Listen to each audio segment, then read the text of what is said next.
আসসালামু আলাইকুম। শম্পার সংসারে আমি শম্পা সবাইকে আরও একবার স্বাগত জানাই। যে যেখান থেকে আমার ভিডিওটা দেখছেন আশা করছি আল্লাহর রহমতে সবাই ভালো এবং সুস্থ আছেন। আলহামদুলিল্লাহ আমিও আমার পরিবার নিয়ে ভালো আছি।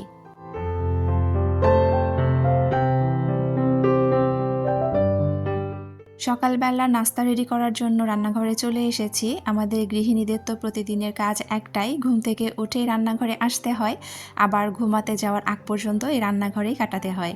তো রান্নাঘরে এসেছি, সকালে আজকে পাউরুটি আর ডিম দিয়ে টোস্ট বানাবো সকালের নাস্তার জন্য, তো সেটাই রেডি করে নিচ্ছিলাম।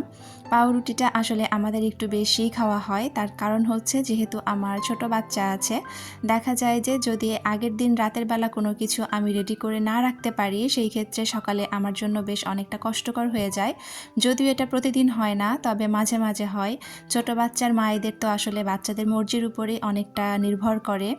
তো ছেলে দেখা যায় এমনিতে বাবার কাছে থাকে, কিন্তু মাঝে মাঝে যখন তার মতলবটা খারাপ হয় ওই দিন দেখা যায় যে সে আমার পিছে পিছে ঘুরতে থাকে, যার জন্য দেখা যায় যে অনেক কাজই আমি করে উঠতে পারি না। তো আবার দেখা যায় অনেক সময় সকালবেলা উঠতেও আমার দেরি হয়ে যায়।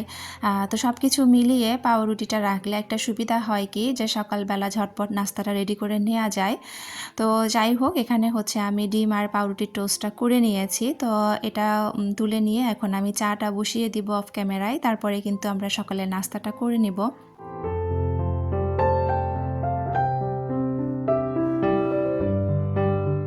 পরিষ্কার পরিচ্ছন্নতা মানেই হচ্ছে প্রশান্তি, এটা আমার কাছে মনে হয়। সব সময় সব কিছু পরিষ্কার পরিচ্ছন্ন থাকলে দেখবেন যে মনটা অনেক বেশি ফুরফুরে লাগে, যেদিকে তাকাবো সেদিকে একটা পরিচ্ছন্ন ভাব থাকে, তো মনের মধ্যে একটা আলাদাই শান্তি কাজ করে। তো আজকে আমি আমার ছোট্ট লিভিং রুমটা ডিপ ক্লিন করব। বেশ কিছুদিন ধরেই ভাবছিলাম যে রুমটা একটু ক্লিন করতে হবে। আমার বাসাটা যথেষ্ট ছোট, প্রত্যেকটা রুমই ছোট, আমার লিভিং রুমটাও কিন্তু অনেকটাই ছোট। তবে লিভিং রুমের মাঝখানে যেহেতু একটুখানি জায়গা আছে, আর আমার ছেলেটা কিন্তু এই জায়গাটাই সবসময় খেলাধুলা করে, যেহেতু বাসার মধ্যে ওইভাবে সে খুব একটা জায়গা পায় না, তো যত খেলাধুলা তার এখানেই থাকে, আর এই জন্য কিন্তু সে এই ঘরটা একটু নোংরাও বেশি করে। দেখা যায় যে সোফার উপরে উঠেও লাফঝাপ করে, এমনকি যা খাবার টাবার খায় সব কিছু কিন্তু ও সোফার যে ফোমটা থাকে তার মাঝখান দিয়ে ঢুকিয়ে রাখে। তো দেখা যায় 2-3 দিন পর পরই আমি এই গদিগুলো, সোফার এই ফোমগুলো উঠিয়ে তারপরে কিন্তু আমি পরিষ্কার করি। তবে সোফা সবসময় এরকম টান দিয়ে তারপরে পুরো ঘরটা পরিষ্কার করাটা প্রতিদিন যেহেতু সম্ভব হয় না, তো আজকে ভেবেছি পুরো ঘরের সব কিছু বের করে মানে সরিয়ে নিয়ে পুরো ঘরটা আমি একদম ক্লিন করে ফেলবো। তো এই যে সোফাগুলো কিন্তু আমি রুমের একদম মাঝখানে নিয়ে এসেছি, এসে তারপরে হচ্ছে একটু ভেজা কাপড় দিয়ে মুছে নিচ্ছিলাম। যেহেতু কালো সোফা, দেখতে একটু মানে একটু ময়লা পড়লে অনেকটা ময়লা লাগে দেখতে, আর তাছাড়াও পেছন থেকে এই অংশটা তো আসলে সবসময় পরিষ্কার করা হয়ে ওঠে না, এই জন্য ভাবলাম যে একটু ভেজা কাপড় দিয়ে মুছে নেই। তো জানালার পাশে যে সোফাটা ছিল ওটা আমি আগে মুছে নিয়েছি, আর তারপরে হচ্ছে জানালাটা পরিষ্কার করে নিচ্ছি।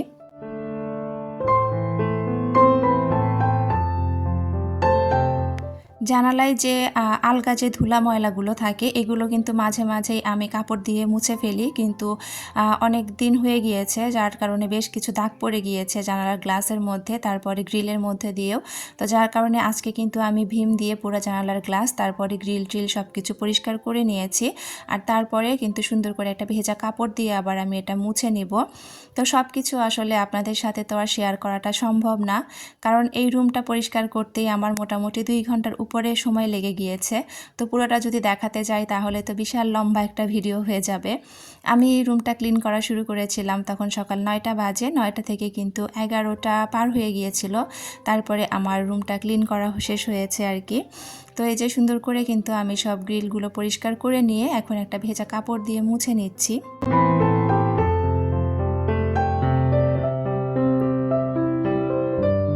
আমার ছেলেটা হওয়ার আগে সত্যি কথা বলতে আমি আমার রুম, আমার সব কিছু কিন্তু বাসা সব কিছু আমি আরও অনেক বেশি পরিষ্কার পরিচ্ছন্ন রাখতে পারতাম, কারণ তখন আমার এক্সট্রা কোনো চাপ ছিল না। শুধু মেয়েদের পড়াশোনার সাথে ওদের স্কুল প্রাইভেটে একটু দৌড়াদৌড়ি করতাম, আর যেটুকু সময় পেতাম আমি কিন্তু এই বাসার এই জিনিসপত্রগুলো পরিষ্কারের মধ্যেই থাকতাম। কিন্তু আমার ছেলেটা হয়ে যাওয়ার পর থেকে যেহেতু ওকে আমার সময় দিতে হয়, যার কারণে কিন্তু এই দিকে আমার মনোযোগটা অনেকটাই কমে গিয়েছে। তারপরেও সবসময় সময় চেষ্টা করি যতটুকু পারি একটু পরিষ্কার পরিচ্ছন্ন রাখার। আগে যে বাসায় থাকতাম ওই বাসার নিচতলার ভাবিরা বলতো যে আপনি এত সুন্দর সব কিছু টিপটপ করে গুছিয়ে রাখেন, আপনার বাসার মধ্যে ঢুকলেই অন্যরকম ভালো লাগে। তো সত্যি কথা বলতে কি আগে এতটাই এইসবের মধ্যে থাকতাম যে আমি কয়েকবার করে দিনের মধ্যে ঘর ঝাড়ু দিতাম। আবার বিছানার চাদরটা যদি আমার একটু টান টান না থাকে আমার কেন জানি ভালো লাগে না। এই অভ্যেসটা আমার এখনও আছে। বিছানার চাদর যদি একটু এদিক থেকে ওই দিক থাকে, ঘরের মধ্যে হয়তো কোনো কাজে গিয়েছি, সঙ্গে সঙ্গে বিছানা ঝাড়ুটা নিয়ে আমি বিছানাটা একদম টান টান করে তারপরে কিন্তু ঘর থেকে বের হই। তো যেহেতু ছোট বাচ্চা আছে ও দিনের মধ্যে অনেকবারই ঘর নোংরা করে, এলোমেলো করে, তো যতটুকু পারি আবার সেটা গুছিয়ে আবার পরিষ্কার করে রাখার চেষ্টা করি, না হলে কেন জানি আমার একেবারেই ভালো লাগে না। তো আপনাদের সাথে কথা বলতে বলতে এদিকে কিন্তু আমি এই পাশের দেয়ালে যে সোফাটা আছে ওইগুলোও সরিয়ে নিচ্ছি। ও কিন্তু মানে খাটের চিপা চাপা দিয়ে যেগুলো জিনিসপত্র ফেলে রাখে, আবার কিন্তু এই যে সোফার যে যা অংশগুলো আছে ভেতর দিকে ওই দিকেও কিন্তু অনেক জিনিস ফেলে ফেলে রাখে। দেখা যায় যে যখন হাতের কাছে যেগুলো পাই ওগুলো সঙ্গে সঙ্গে তুলে রাখি, আবার কিছু কিছু আছে একদম ভেতর দিকে ফেলে রাখে, ওইগুলো আসলে দেখাও যায় না। তো এই যে বেশ কিছু জিনিস কিন্তু ওখানে পড়েছিল, এগুলো আমি এখন সব কিছু তুলে তারপরে ঘরটা ঝাড়ু দিয়ে নিচ্ছি, আর অফ ক্যামেরায় আমি ঘরটা মুছে নিব। ঝাড়ু দেওয়ার সময় পায়ে নুপুর দেখে আমার একটা আপুর কথা মনে পড়লো, আপুর নামটা আমি ভুলে গিয়েছি। তো আপু আমাকে আসলে কমেন্ট করেছিলেন আমার নুপুর আর আমি যে পায়ের আঙ্গুলে যে আংটি পরি এই বিষয়ে একটু আপু জানতে চেয়েছেন। তো আসলে হয় কি আপু একটু ওইগুলো দেখাতে বলেছিলেন আমাকে। তো আপুর কমেন্টটা যখন আমি পড়েছি তখন অলরেডি আমার 2টা ভিডিও মেক করা হয়ে গিয়েছে। তখন আমি আপুর কমেন্টটা পড়েছি, যার কারণে ভয়েসটা হয়তো এখন দিচ্ছি, তবে ভিডিওটা কিন্তু অলরেডি আগে এডিট করা হয়ে গিয়েছিল, যার কারণে আপুকে আলাদা করে আমি ওটা দেখাতে পারছি না। তবে ইনশাআল্লাহ আমি নেক্সট ভিডিওতে অবশ্যই আপুর রিকোয়েস্টটা রাখবো, আমি আপুকে আমার নুপুর আর আংটিগুলো একটু দেখিয়ে দিব। তো যাই হোক, এইদিকে আমার দেওয়ালের এক্সট্রা সাইড একটা পাখির বাসা ছিল, ওইটাও আমি কিন্তু পরিষ্কার করে আবার সুন্দর করে লাগিয়ে দিয়েছি। আর এখন সোফাগুলো সুন্দরভাবে গুছিয়ে নিব।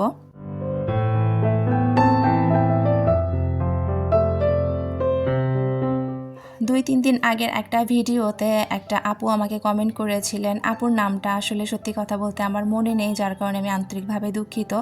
সম্ভবত মাহবুবা কি যেন একটা দেখেছিলাম, যাই হোক আমি ভুলে গিয়েছি। আপু প্লিজ কিছু মনে করবেন না যদি আমার ভিডিওটা দেখে থাকেন। আপু সম্ভবত কানাডা থেকে আমার ভিডিও দেখেন এবং আপু আমার ভিডিও খুব পছন্দ করেন, সেরকম একটা কমেন্ট করেছিলেন। তবে কথাটা এখন বলছি, তার কারণ হচ্ছে আপু প্রথম কমেন্টে আমাকে লিখেছিলেন যে আমার উচিত আমার ঘরের সুইচ বোর্ডগুলো পরিষ্কার করার। আসলে সত্যি কথা বলতে কি যে আপুর এই কমেন্টটা পেয়ে আমি এত বেশি খুশি হয়েছি, আমার কাছে অনেক ভালো লেগেছে এটা মনে হয়ে যে আপু সত্যি আমার ভিডিওটা অনেক মনোযোগ সহকারে দেখেন, এই জন্যই কিন্তু উনি আমাকে এটা ধরিয়ে দিতে পেরেছেন। আর এই জিনিসটা কিন্তু আমি সত্যিই চাই মন থেকে যে আপনারা আমার ভুল ত্রুটিগুলোকে একটু ধরিয়ে দিবেন, তাহলে সেটা আমি শুধরে নিয়ে আপনাদেরকে আরও ভালো ভিডিও উপহার দিতে পারবো। তো আসলে সত্যি কথা বলতে কি সুইচ বোর্ডটা যে অপরিষ্কার এই জিনিসটা আমার নিজের কাছেও খুব খারাপ লাগে।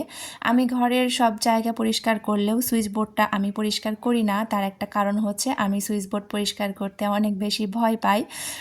আসলে নিজের কাছেও না খারাপ লাগে, যদি পরিষ্কার করতে পারতাম ভালো লাগতো।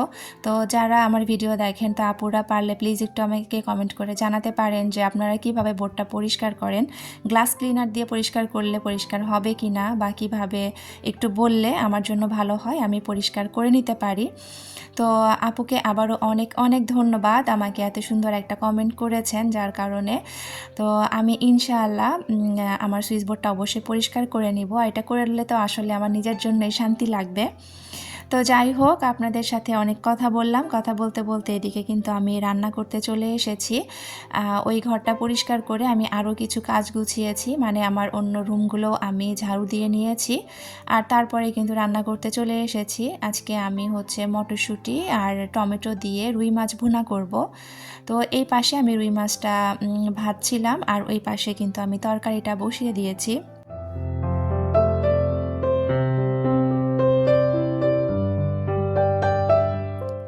আমার ভিডিওটা যারা দেখা শুরু করেছেন তো প্লিজ একটি লাইক দিয়ে ভিডিওটা কন্টিনিউ করবেন, কারণ আপনার একটা মূল্যবান লাইক আমার ভিডিওটা আরও অনেকের কাছে পৌঁছে দিতে সাহায্য করবে। যারা নতুন আমার চ্যানেলটা ভিজিট করছেন, আমার ভিডিওর কোনো অংশ, আমার কথা বা কাজের কোনো অংশ যদি আপনাদের কাছে একটু ভালো লেগে থাকে আর আপনারা যদি এরকম লাইফস্টাইল ব্লগ দেখতে পছন্দ করে থাকেন, তাহলে আমার চ্যানেলটি সাবস্ক্রাইব করে পাশে থাকা বেল অপশনটি প্রেস করে অল বাটনে ক্লিক করে রাখতে পারেন, যাতে করে আমি ভিডিও ছাড়ার সাথে সাথে নোটিফিকেশন আপনার কাছে চলে যায় আর আপনি আপনার মূল্যবান সময় বের করে আমার ভিডিওটা দেখে নিতে পারেন। যারা অলরেডি কাজগুলো করে দিয়েছেন তাদেরকে অসংখ্য ধন্যবাদ।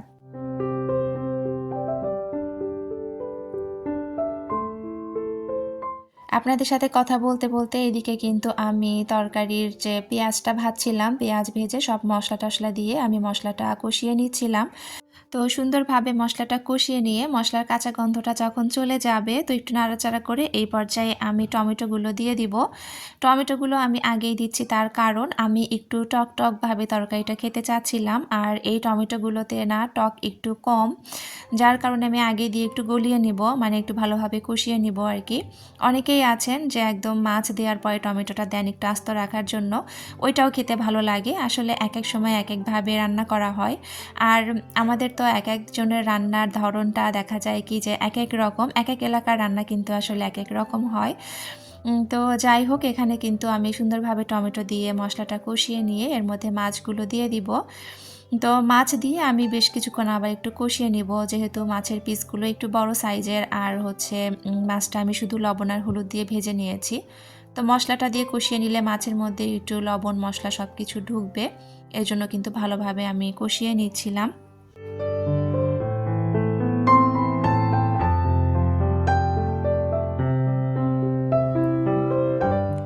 তো এখন ঢাকনাটা উঠিয়ে নিয়ে আমি বেশ কিছুক্ষণ আবার একটু নাড়াচাড়া করে নিয়ে তারপরে কিন্তু হচ্ছে মটরশুঁটিটা দিয়ে দিব। মটরশুঁটি অনেকেই আগে দেন, তবে আমার কাছে মটরশুঁটিটা আগে দিলে মনে হয় কি যেটা একটু শক্ত হয়ে যায়। মটরশুঁটি সিদ্ধ হতে কিন্তু দেখবেন খুব বেশি সময় নেয় না, যার কারণে মটরশুঁটিটা পরে দিলেও হয় আর ওটা আমার কাছে খেতে ভালো লাগে। আর এই যে মাছটা দেওয়ার পরে মটরশুঁটি দিয়ে কিন্তু আমি ঝোলের পানিটা দিয়ে দিব, ওইটুকু দিয়ে কিন্তু মটরশুঁটি সিদ্ধ হয়ে যাবে আর খেতেও ভালো লাগবে আর শক্ত হয়ে যাবে না আর কি। তো এখন এই ঝোলের পানি দিয়ে তারপরে উপর থেকে আমি কয়েকটা কাঁচামরিচ দিয়ে দিব। তো কাঁচামরিচের এই ফ্লেভারটা কিন্তু খেতে খুবই ভালো লাগে, এই টাইপের তরকারিতে কিন্তু একটু বেশি ভালো লাগে। আর শীতের দিনে তো আসলে মটরশুঁটি টমেটো দিয়ে মাছ রান্না করার এর টেস্টটা অন্যরকম। তো আমার তরকারিটা কিন্তু মোটামুটি হয়ে গিয়েছে, এখন আমি ধনিয়ার পাতাটা দিয়ে তারপরে চুলাটা অফ করে দিব।